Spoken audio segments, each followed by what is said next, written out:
Welcome to part 3 of the Your Questions video series. Let's play that question. Why do men rush foreplay? So this is an absolutely fascinating question, and it's one that I couldn't wait to answer. Foreplay is a really polarizing topic, and I think if you asked everybody, you get really different variances in terms of how important it actually is. But for the purposes of this question, I'm going to assume that it's an important thing. So I think the first thing that you need to understand is a difference just between men and women. Men are ready for sex as soon as they're erect. Men are ready for sex as soon as they're hard. And obviously for a lot of women, it takes a little while longer. And just because they may look at a guy and sexually desire him, just because they may look at a guy and find him really physically attractive, it doesn't necessarily mean that they're ready to go. And it doesn't necessarily mean that they crave that guy enough that they want to have sex with him there and then in the moment. It's going to take some build up. And this for me is the purpose of foreplay. Foreplay is about build up. Foreplay is about building anticipation. And foreplay is really about giving someone an opportunity just to really get to know your body and giving yourself the opportunity to really get to know their body too. If you ask most people what foreplay was, I think they'd say that foreplay was anything between kissing all the way through to penetration. And on a really basic level, I think that that's a completely fair answer. But what people don't understand that is included within that is dirty talk, extended eye contact, finger sucking, neck kissing, ear biting, anything that's really building that anticipation.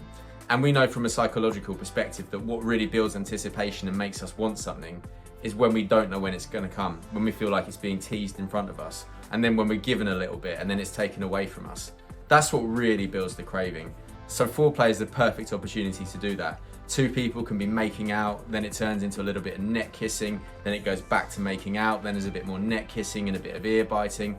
And it's that constant shift between the gears and intensity that's really building the anticipation and really building the desire. But the problem is, I don't think all men necessarily appreciate that. And I think men think that really just making a woman orgasm is really just about the penetration. So there's a certain pressure that they put on themselves to think, I need to make the woman come, I need to bring her to orgasm. So the best way to do that is to get straight to penetration. And that doesn't necessarily work.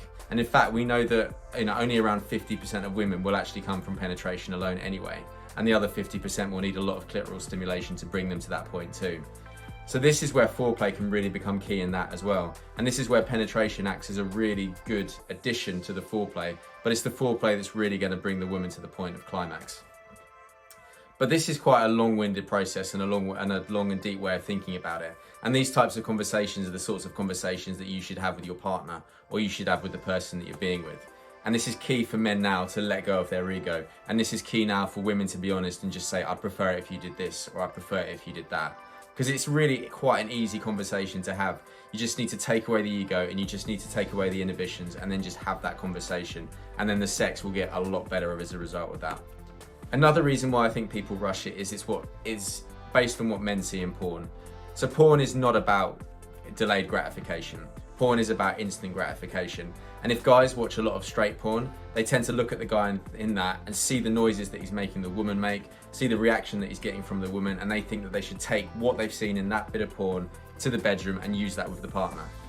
And of course, what's seen in porn is not necessarily real, and what's seen in porn is shot from the perspective to make that guy turned on, to make that guy watch that bit of porn and think, yeah, that guy's the man, that's the way that I'm going to be.